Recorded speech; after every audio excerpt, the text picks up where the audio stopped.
Uh, Hey guys, what's going on? Welcome back to Crypto. Apa kabar semuanya? Semoga kalian baik-baik aja.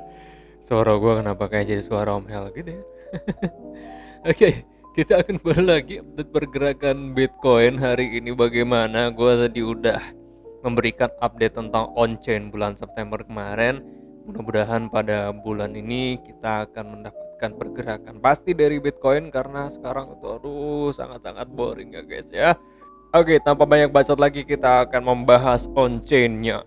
Ya, seperti yang teman-teman ketahui ya, bahwasanya market crypto terus mengalami penurunan selama seminggu ini. Bulan ini, investor short dan long term masih menahan lebih banyak keuntungan profit supply dibandingkan koreksi September kemarin. Bitcoin diperdagangkan pada harga rendah minggu ini. Tidak hanya cryptocurrency, namun instrumen investasi lainnya pun ikut melemah dan sebagian besar karena kekhawatiran atas virus varian baru yang indikasinya akan menyebabkan gelombang coronavirus baru. Nah, harga Bitcoin pada level tertingginya kemarin adalah $69.000 dan saat ini mencapai harga terendah open sama dengan low-nya adalah $53.308. Teman-teman bisa melihat ini adalah matriks Bitcoin price drawdown from all-time high. Dengan menurunnya Bitcoin lebih dari 20% dari new all-time high-nya kemarin, banyak media asing yang menjadikan headline news utamanya dengan topik Bitcoin sedang memasuki bear market. Teman-teman bisa klik linknya ada di Telegram, ada CNBC dan Forbes di situ. Nah, mungkin berita tersebut akan sedikit mengejutkan para pembaca bahwa koreksi saat ini sebenarnya yang paling parah di tahun 2021 jika kita melihat dari indikator ini.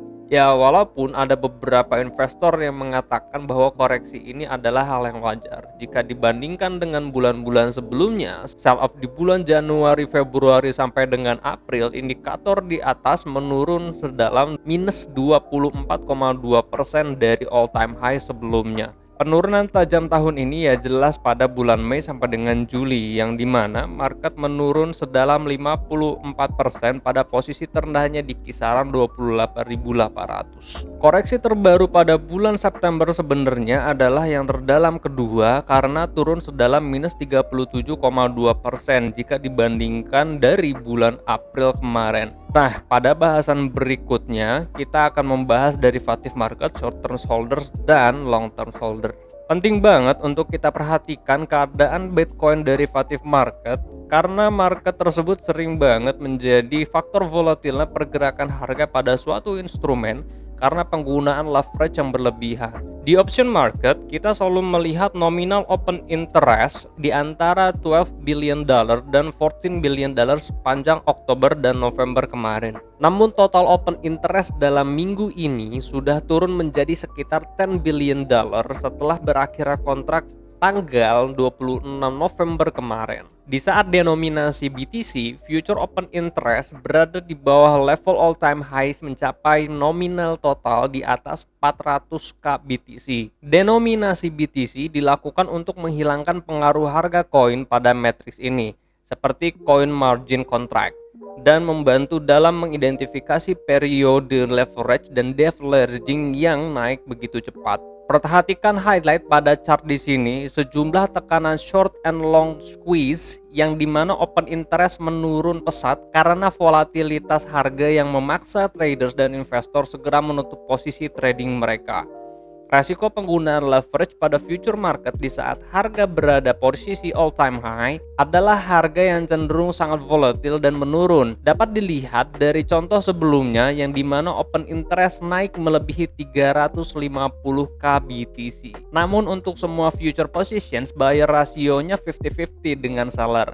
Artinya ada limited information tentang kemungkinan arah pasar. Perpetual future funding rate saat ini masih positif, namun perlu dicatat bahwa tingkat pendanaan menurun seiring dengan harga yang menurun, menunjukkan traders dan investor perlu berhati-hati karena indikasinya akan terjadi koreksi lanjutan. Namun, meskipun fundingnya positif, penurunannya cukup signifikan tidak menutup kemungkinan bahwa sebagian besar pasar mengalami net short karena harga turun. Ya sebenarnya masuk akal juga ya untuk leverage squeeze dan perlu diingat sebentar lagi kan Natal ya, jadi banyak orang yang akan tarik uang. Dan satu lagi yang perlu kita catat lebih spesifik, sejak peluncuran pasar berjangka Bitcoin ETF di market US, dominasi open interest berarti yang berwarna pink di sini ya guys, dan volume perdagangan future market yang berwarna biru di CME telah naik tinggi. Chart ini menunjukkan bahwa kontrak yang dibuka di pasar CME sekarang represents lebih dari 19,3% dari semua future open interest, hampir 2 kali lipat dari dominasi 10% pada awal September kemarin. Demikian pula volume perdagangan di CME telah meningkat dari 1,4% menjadi 6% pada periode yang sama. Dalam bahasan 2 minggu terakhir, kita sempat berfokus pada sejumlah matriks yang berkaitan pada short-term holders, yang dimana koinnya lebih muda dari 155 hari. Di sini kita juga mencatat bahwa realized price of the short-term holder berada di kisaran $53.000 dan kemungkinan akan menjadi market support. Minggu ini harga diperdagangkan ke level terendah di $53.308. Secara teknis jika dilihat dari cost basis support, saat ini sangat mempengaruhi psikologi pasar.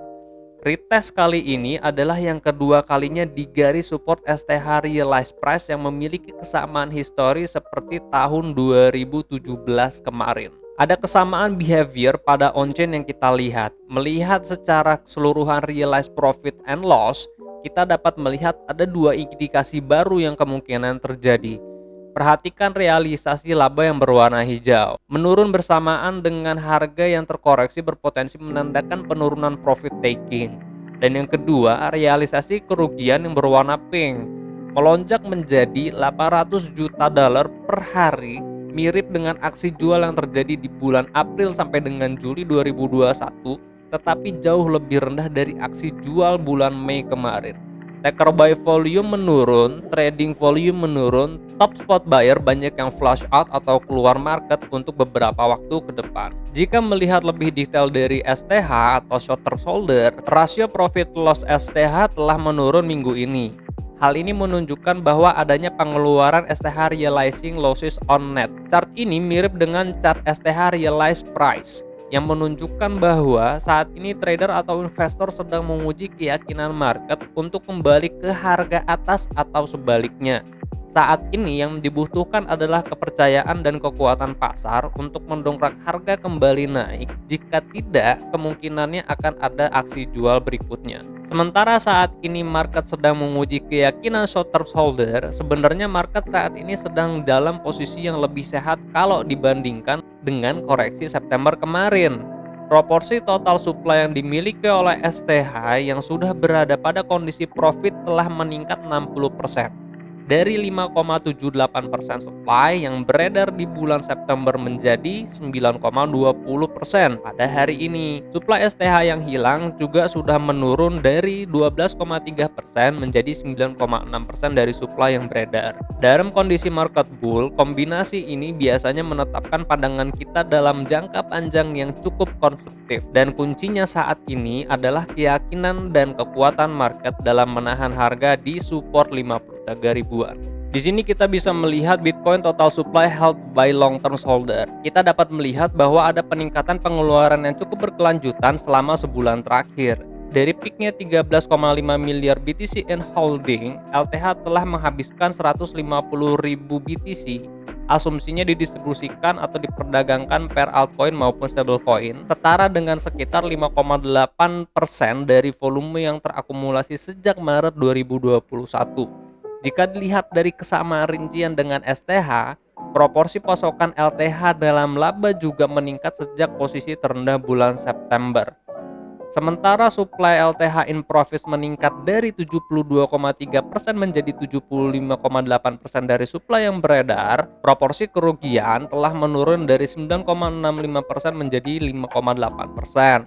Dibandingkan koreksi di bulan September, keseimbangan profit loss supply sebenarnya jauh lebih sehat sekarang, baik untuk STH maupun LTH. Sementara perlu diingat bahwa resiko penurunan harga berkelanjutan tetap masih ada. Jadi sekarang kita tahu bahwa LTH juga menjual dan menghabiskan sebagian dari kepemilikan mereka. Kita dapat melihat pada LTH SOPR untuk menilai relatif profitability dari Bitcoin. Ditandai pada chart ini, perkiraan waktu pada akhir Juni di mana ambang batas STH LTH 155 hari. Di sini kita dapat melihat bahwa metrik LTH SOPR dalam penurunan makro yang menunjukkan bahwa sejak Maret kemarin LTH sudah profit taking. Perhatikan juga bagaimana minggu ini di saat harga menyentuh $69.000, metrik LTH SOPR menurun pesat yang menunjukkan bahwa ada profit taking dalam jumlah kecil yang terrealisasi. Perbedaan hal yang paling penting adalah sejak Agustus lalu di saat LTH yang dimana di saat harga tinggi namun tampak sedikit LTH yang berdagang. Perhatikan dua faktor utama di balik observasi chart ini. LTH threshold sekarang mencakup paruh pertama tahun 2021 yang dimana pasar diperdagangkan jauh di atas cycle terakhir pada posisi $20.000. Koin LTH sekarang memiliki basis harga yang lebih tinggi. Dan yang kedua, LTH yang belanja pada tahun ini di area bottom saat ini cenderung menghabiskan atau mendistribusikan koin yang dibeli untuk dijual. Ini dapat diartikan sebagai pengurangan resiko long term holder. Sebabnya panic seller pun ikut mendistribusikan koin yang dibeli. Dan pada kesimpulannya, kita dapat melihat fungsi LTH SOPR ini untuk memperkirakan rata-rata koin yang sudah didistribusikan.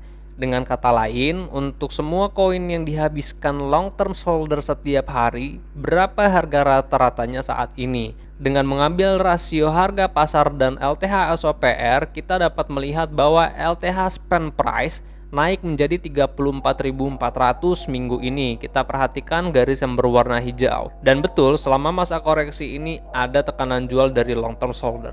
Jadi kesimpulannya dari kelima on-chain yang sudah kita bahas barusan, yang pertama adalah market sentiment lagi-lagi terpukul. Koreksi saat ini memang sebenarnya yang paling parah ya di tahun 2021 jika kita lihat dari indikator Bitcoin price drawdown from all time high. Yang kedua, open interest leverage pada option dan future market dekat dengan harga all time high menyebabkan beberapa kekhawatiran mengenai potensi flush out yang meningkat.